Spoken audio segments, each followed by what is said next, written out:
पुण्यामध्ये आदिवासी विद्यार्थ्यांच्या उपोषणाचा 15वा दिवस असून त्यांच्या प्रकृतीवर आता लक्ष ठेवण्यासाठी 24 तास डॉक्टरांचं पथक तैनात केलेलं आहे। इथल्या उपोषणकर्त्या विद्यार्थ्यांची प्रत्येक 4 तासांना वैद्यकीय तपासणी केली जाते। तपासणीमध्ये प्रकृती खालावलेल्या विद्यार्थ्यांना उपचारासाठी तातडीनं रुग्णालयात पाठवलेलं आहे। आतापर्यंत 4 विद्यार्थ्यांवर रुग्णालयात उपचार सुरू आहेत।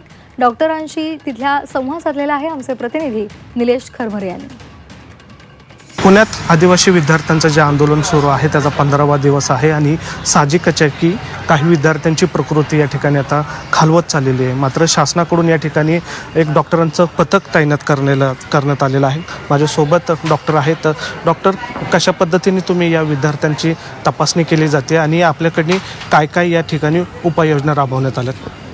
आपल्या इथं प्राथमिक आरोग्य केंद्र लोणी काळभोर अंतर्गत आपली संपूर्ण लोणी काळभोरची टीम इथं उपोषणाच्या पहिल्या दिवसापासून आम्ही कार्यरत आहोत। तर शासनाच्या गाईडलाईन्सप्रमाणे आम्ही इथं दर 4 तासांनी प्रत्येक म्हणजे उपोषणाला बसलेल्या विद्यार्थ्यांचं दर 4 तासांनी BP, शुगर, परत ऑक्सिजन लेवल, पल्स आणि हे काय जर हाय रिस्क हे सगळं तपासणी करून त्याची प्रत्येकाची नोंद ठेवलेली आहे आपण। आणि जर काही वाटलं एकदमच शुगर लो झाली, BP एकदमच कमी झाला तर आपण त्यांना 2 ॲम्ब्युलन्स आहे, डेला एक ॲम्ब्युलन्स आहे आणि नाईटला एक ॲम्ब्युलन्स आहे।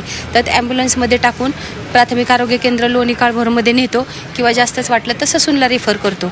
काल एका विद्यार्थिनीला शिफ्ट केलेलं आहे काल सकाळी आणि रात्री एका विद्यार्थ्याला शिफ्ट केलेलं आहे मुलाला।